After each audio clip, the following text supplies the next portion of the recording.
Hello friends, ಎಲ್ರಿಗೂ ನಮಸ್ಕಾರ. ಮತ್ತೊಂದು ವಿಡಿಯೋಗೆ ಸ್ವಾಗತ.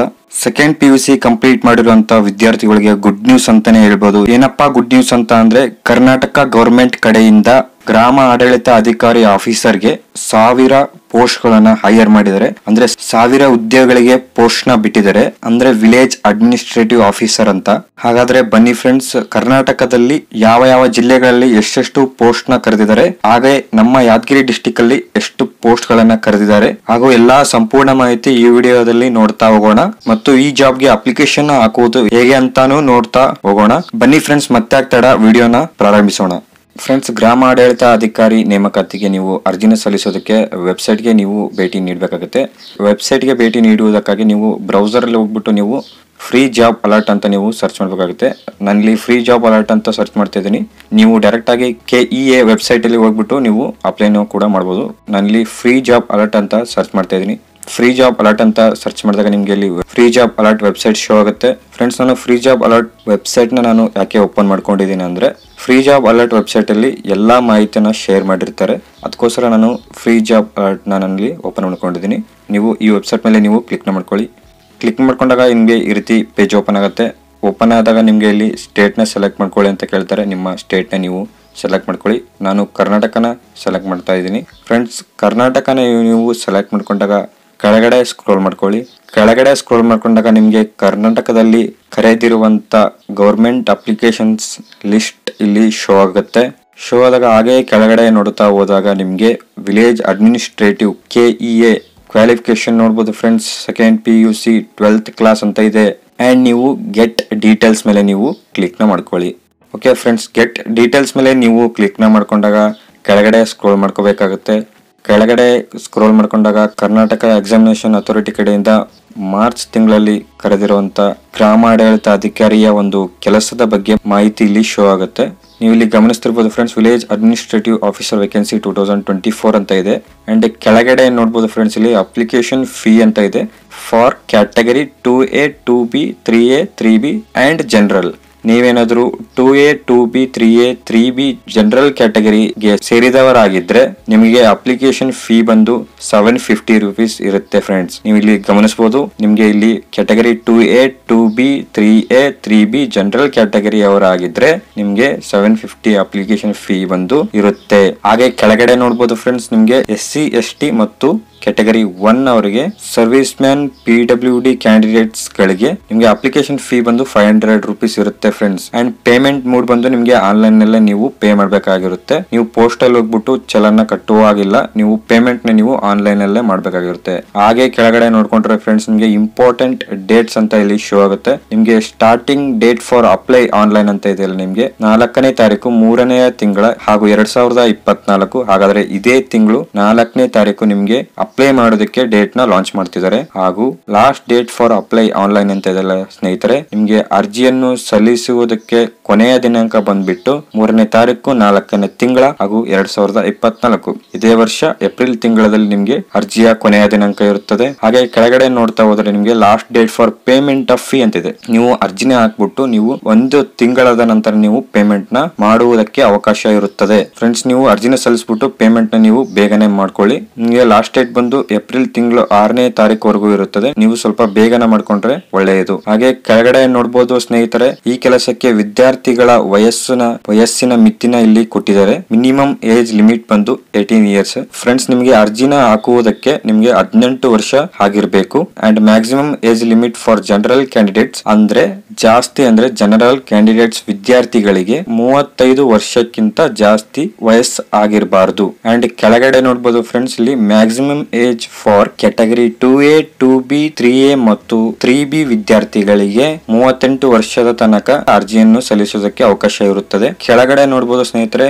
SC ST ಕ್ಯಾಟಗರಿ 1 ಅಂತ ವಿದ್ಯಾರ್ಥಿಗಳಿಗೆ 40 ವರ್ಷದವರೆಗೂ ಅರ್ಜಿನ ಸಲ್ಲಿಸುವುದಕ್ಕೆ ಅವಕಾಶ ಇರುತ್ತದೆ. ಓಕೆ, ಹಾಗೆ ಕೆಳಗಡೆ ಗಮನಿಸ್ತಾ ಇದ್ದಾರೆ ಸ್ನೇಹಿತರೆ, ವಿದ್ಯಾರ್ಥಿಗಳು ಕಂಪಲ್ಸರಿ 12th ನ ಪಾಸ್ ಆಗಿರಬೇಕು. ಅಂದ್ರೆ PUC ನ ನೀವು ಪಾಸ್ ಆಗಿರಬೇಕು. ಹಾಗೆ ಕೆಳಗಡೆ ಸ್ಕ್ರೋಲ್ ಮಾಡ್ಕೊಂಡಾಗ ನೋಡಬಹುದು ಫ್ರೆಂಡ್ಸ್, ವೇಕೆನ್ಸಿ ಡೀಟೇಲ್ಸ್ ಅಂತ ಇದೆ. ಇಲ್ಲಿ Karnataka revenue department district wise vacancies village administrative officer ಗೆ ನಾನು ಆಗ್ಲೇ ಹೇಳಿದ ಹಾಗೆ 1000 ವೇಕೆನ್ಸಿನ ಇಲ್ಲಿ ಹೈಯರ್ ಮಾಡಿದ್ದಾರೆ. ಫ್ರೆಂಡ್ಸ್ ನೋಡ್ತಾ ಹೋಗೋಣ ಯಾವ ಯಾವ ಜಿಲ್ಲೆಗಳಿಗೆ ಇಲ್ಲಿ ಎಷ್ಟೆಷ್ಟು ಪೋಸ್ಟ್ ಗಳನ್ನ ಬಿಟ್ಟಿದ್ದಾರೆ ಅಂತ. ಇಲ್ಲಿ ನೀವೇ ಸ್ಕ್ರೀನ್ ಮೇಲೆ ನೋಡ್ತಿರ್ಬೋದು ಯಾವ ಯಾವ ಜಿಲ್ಲೆಗಳಿಗೆ ಎಷ್ಟೆಷ್ಟು ಪೋಸ್ಟ್ ನ ಬಿಟ್ಟಿದ್ದಾರೆ ಅಂತ ಶೋ ಆಗ್ತಾ ಇದೆ. ನೋಡ್ತಾ ಹೋಗೋಣ ಒಂದೊಂದು ಜಿಲ್ಲೆಗಳ ಪ್ರಕಾರ. ಬೆಂಗಳೂರು ಅರ್ಬನ್ ಬಂದು ನಿಮ್ಗೆ 32 ಪೋಸ್ಟ್ ಕರೆದಿರುತ್ತಾರೆ. ನಾನು ಪೋಸ್ಟ್ ಗಳನ್ನ ಹೇಳ್ತಾ ಹೋಗ್ತೀನಿ ಸ್ನೇಹಿತರೆ, ವಿಡಿಯೋ ಲೆಂತ್ ಆಗೋಗುತ್ತೆ ಇಲ್ಲಾಂದ್ರೆ. ಬೆಂಗಳೂರು ರೂರಲ್ ಬಂದು ನಿಮ್ಗೆ 34 ಪೋಸ್ಟ್, ಚಿತ್ರದುರ್ಗ 32, ಕೋಲಾರ 45, ತುಮಕೂರು 73, ರಾಮನಗರ 51, ಚಿಕ್ಕಬಳ್ಳಾಪುರ 42, ಶಿವಮೊಗ್ಗ 31, ಮೈಸೂರು 66, ಚಾಮರಾಜನಗರ 55, ಮಂಡ್ಯ 60,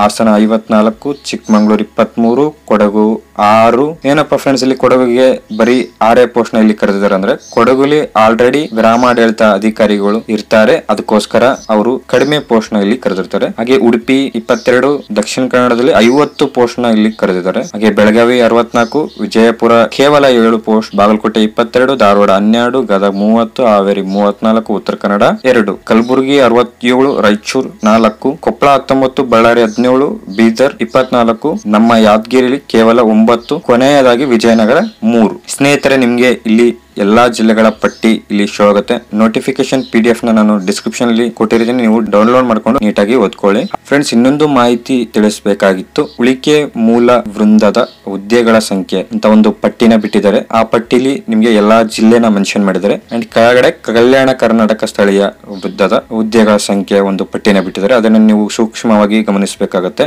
ಓಕೆ ಸ್ನೇಹಿತರೆ, ಮತ್ತೊಂದು ವಿಷಯನ ನಾನು ಇಲ್ಲಿ ತಿಳಿಸಬೇಕಾಗಿರೋದು ಏನಂದ್ರೆ, ನಿಮ್ಗೆ ಇನ್ನೊಂದು PDF ನ ನಾನು ಡಿಸ್ಕ್ರಿಪ್ಷನ್ ಅಲ್ಲಿ ಕೊಟ್ಟಿರ್ತೀನಿ. ಈ PDF ಅಲ್ಲಿ ನಿಮ್ಗೆ ಯಾವ ಜಿಲ್ಲೆಯಲ್ಲಿ ಯಾವ ಒಂದು ಕ್ಯಾಟಗರಿಗಳಿಗೆ ಎಷ್ಟೆಷ್ಟು ಪೋಸ್ಟ್ ನ ಕರೆದಿದ್ದಾರೆ. ಅಂದ್ರೆ ಯಾದಗಿರಿಯಲ್ಲಿ 9 ಪೋಸ್ಟ್ ಗಳನ್ನ ಕರೆದಿದ್ದಾರೆ. ಹಾಗಾದ್ರೆ 9 ಪೋಸ್ಟ್ ಗಳಲ್ಲಿ ನಮ್ಗೆ ಯಾವ್ಯಾವ ವರ್ಗಗಳಿಗೆ 9 ಪೋಸ್ಟ್ ಗಳನ್ನ ಕೊಡ್ತಾರೆ? ಎಲ್ಲಾ ವರ್ಗಗಳಿಗೆ 9 ಪೋಸ್ಟ್ ಕೊಡ್ತಾರ? ಇಲ್ಲ, ಯಾವ್ಯಾವ ವರ್ಗಗಳಿಗೆ ಎಷ್ಟೆಷ್ಟು ಪೋಸ್ಟ್ ಗಳನ್ನ ಮೆನ್ಷನ್ ಮಾಡಿದ್ದಾರೆ ಅಂತ ಈ ಒಂದು PDF ಅಲ್ಲಿ ಇರುತ್ತೆ. ಎಕ್ಸಾಂಪಲ್ ಆಗಿ ಹೇಳುವುದಾದ್ರೆ, ನಿಮ್ಗೆ ಬೆಂಗಳೂರು ನಗರ ನೋಡಬಹುದು. ಇಲ್ಲಿ ವರ್ಗೀಕರಣ ವಿವರ ಅಂತ ಇದೆ. ಪ್ರವರ್ಗ 1ನೇ ವಿದ್ಯಾರ್ಥಿಗಳಿಗೆ, ಸಾಮಾನ್ಯ ಅಭ್ಯರ್ಥಿಗಳಿಗೆ 1 ಪೋಸ್ಟ್ ನ ಕೊಡ್ತಾರೆ ನೋಡಬಹುದು. ಹಾಗೆ 2ನೇ ಕಾಲಮ್ ಅಲ್ಲಿ ಮಹಿಳಾ ಅಭ್ಯರ್ಥಿಗೆ 1 ಪೋಸ್ಟ್ ನ ಕೊಡ್ತಾರೆ. ಹಾಗೆ ಗಮನಿಸ್ತಿರ್ಬೋದು 3ನೇ ಕಾಲಮ್ ಅಲ್ಲಿ ನಿಮ್ಗೆ ಗ್ರಾಮೀಣ ಅಭ್ಯರ್ಥಿಗಳಿಗೆ ಯಾವುದೇ ಪೋಸ್ಟ್ ಇಲ್ಲ, ಅಂಗವಿಕಲ ಅಭ್ಯರ್ಥಿಗಳಿಗೆ ಯಾವುದೇ ಪೋಸ್ಟ್ ಇಲ್ಲ, ಮಾಜಿ ಸೈನಿಕರಿಗೂ ಕೂಡ ಯಾವುದೇ ಪೋಸ್ಟ್ ಇಲ್ಲ, ಕನ್ನಡ ಮಾಧ್ಯಮ ಅಭ್ಯರ್ಥಿಗಳಿಗೆ ಯಾವುದೇ ಪೋಸ್ಟ್ ಇಲ್ಲ, ಹಾಗೂ ಇತರೆ ಯಾವುದೇ ಪೋಸ್ಟ್ ಇಲ್ಲಿ ಶೋ ಆಗ್ತಾ ಇಲ್ಲ. 2 ಪೋಸ್ಟ್ ನ ಇಲ್ಲಿ ಪ್ರವರ್ಗ 1ನೇ ವರ್ಗಕ್ಕೆ ಸೇರಿದ ವಿದ್ಯಾರ್ಥಿಗಳಿಗೆ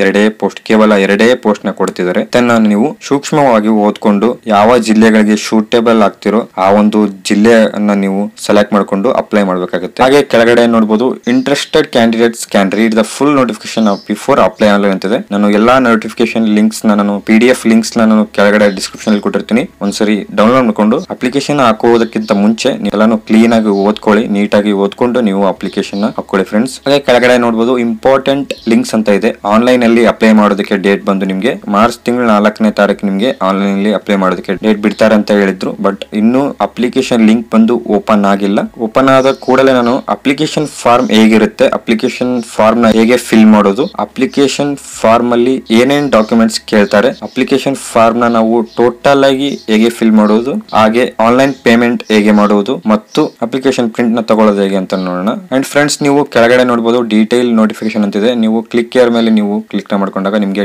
ಡೀಟೇಲ್ ನೋಟಿಫಿಕೇಶನ್ ಇಲ್ಲಿ ಓಪನ್ ಆಗುತ್ತೆ. ನಿಮ್ಗೆ ಆಗ್ಲೇ ಹೇಳಿರುವ ಹಾಗೆ ನಾನು ಈ ಡೀಟೇಲ್ ನೋಟಿಫಿಕೇಶನ್ PDF ಲಿಂಕ್ ನಾನು ಡಿಸ್ಕ್ರಿಪ್ಷನ್ ಅಲ್ಲಿ ಕೊಟ್ಟಿರ್ತೀನಿ. ಒಂದ್ಸರಿ ವಿಡಿಯೋನ ಸಂಪೂರ್ಣವಾಗಿ ನೋಡ್ಬಿಟ್ಟು ನೀವು ಡೌನ್ಲೋಡ್ ನ ಮಾಡ್ಕೊಳ್ಳಿ. ಹಾಗೆ ಫ್ರೆಂಡ್ಸ್, ಶಾರ್ಟ್ ನೋಟಿಫಿಕೇಶನ್ ಮೇಲೆ ನೀವು ಕ್ಲಿಕ್ ಮಾಡ್ಕೊಂಡಾಗ ನಿಮ್ಗೆ ಒಂದೇ ಪೇಜ್ ಅಲ್ಲಿ ನಿಮ್ಗೆ ಎಲ್ಲಾ ನೋಟಿಫಿಕೇಶನ್ ಅಲ್ಲಿ ಶೇರ್ ಮಾಡಿರ್ತಾರೆ KE ವೆಬ್ಸೈಟ್ ಅವರು. ಇದನ್ನ ನೀವು ಸೂಕ್ಷ್ಮವಾಗಿ, ಅದೇನಾದ್ರೂ ನಿಮ್ಗೆ ಜಾಸ್ತಿ ಅನಿಸಿದ್ರೆ ಇದನ್ನ ನೀವು ಸಿಂಪಲ್ ಆಗಿ ನೀಟಾಗಿ ಓದ್ಕೊಳ್ಬೇಕಾಗತ್ತೆ.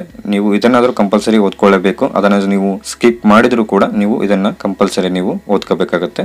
ಓಕೆ ಸ್ನೇಹಿತರೆ, ನೀವು ಫ್ರೀ ಜಾಬ್ ಅಲರ್ಟ್ ಅಲ್ಲಿ ನಿಮ್ಗೆ ಅಷ್ಟೊಂದು ಏನಾದ್ರೂ ಗೊತ್ತಾಗಿಲ್ಲ ಅಂದ್ರೆ ನೀವು ಡೈರೆಕ್ಟ್ ಆಗಿ KEA ವೆಬ್ಸೈಟ್ ಗೆ ಭೇಟಿ ನೀಡಬೇಕಾಗುತ್ತೆ. ಭೇಟಿ ನೀಡಿ ಮೇಲ್ಗಡೆ ನೇಮಕಾತಿ ಮೇಲೆ ನೀವು ಕ್ಲಿಕ್ ಮಾಡ್ಕೊಂಡಾಗ ಇಲ್ಲಿ ಗ್ರಾಮಾಡಳಿತಾಧಿಕಾರಿ ನೇಮಕಾತಿ 2024 ಅಂತ ಇಲ್ಲಿ ಶೋ ಆಗ್ತಾ ಇದೆ. ಇದರ ಮೇಲೆ ನೀವು ಕ್ಲಿಕ್ ಮಾಡ್ಕೊಂಡಾಗ ನಿಮ್ಗೆ ಈ ರೀತಿ ಪೇಜ್ ಓಪನ್ ಆಗುತ್ತೆ. ಪೇಜ್ ಓಪನ್ ಆದಾಗ ನಿಮ್ಗೆ ಇಲ್ಲಿ ಗ್ರಾಮಾಡಳಿತಾಧಿಕಾರಿ ವಿವರವಾದ ಅಧಿಸೂಚನೆ ಅಂತ ಇದೆ. ಫ್ರೆಂಡ್ಸ್, ಇನ್ನೂ ಅಪ್ಲಿಕೇಶನ್ ಫಾರ್ಮ್ ಓಪನ್ ಆಗಿಲ್ಲ. ಓಪನ್ ಆದ ಕೂಡಲೇ ನಾನು ಅಪ್ಲಿಕೇಶನ್ ಹೇಗೆ ಹಾಕೋದಂತ ಕಂಪ್ಲೀಟ್ ಮಾಹಿತಿನ ನಾನು ಕೊಡ್ತೀನಿ. ಸ್ನೇಹಿತರೆ, ಈ ಒಂದು ವಿಡಿಯೋನ ನಾನು ಇಲ್ಲಿಗೆ ಕಂಪ್ಲೀಟ್ ಮಾಡ್ತಾ ಇದ್ದೀನಿ. ಇನ್ನೂ ಶೇರ್ ಮಾಡುವುದಕ್ಕೆ ತುಂಬಾ ಇನ್ಫಾರ್ಮೇಶನ್ ಇದೆ. ಮುಂದಿನ ವಿಡಿಯೋದಲ್ಲಿ ನನಗೆ ಗೊತ್ತಿರೋ ಅಷ್ಟು ಇನ್ಫಾರ್ಮೇಶನ್ ಶೇರ್ ಮಾಡ್ತೀನಿ, ಹಾಗೂ ಅಪ್ಲಿಕೇಶನ್ ಫಾರ್ಮ್ ನ ಹೇಗೆ ಫಿಲ್ ಮಾಡೋದು ಅಂತ ಹೇಳ್ಕೊಡ್ತೀನಿ. ಫ್ರೆಂಡ್ಸ್, ವಿಡಿಯೋನ ಕೊನೆವರೆಗೂ ನೋಡಿದ್ದಕ್ಕೆ ತುಂಬಾ ಧನ್ಯವಾದಗಳು. ಚಾನಲ್ಗೆ ಏನಾದ್ರು ಹೊಸಬರಾಗಿದ್ರೆ ಸಬ್ಸ್ಕ್ರೈಬ್ ಆಗಿ ಮುಂದಿನ ವಿಡಿಯೋಗೋಸ್ಕರ ಕಾಯ್ತಾ ಇರಿ ಅಂತ ಹೇಳ್ತಾ ಮತ್ತೆ ಸಿಗ್ತೀನಿ ಮುಂದಿನ ವಿಡಿಯೋದಲ್ಲಿ. Good bye.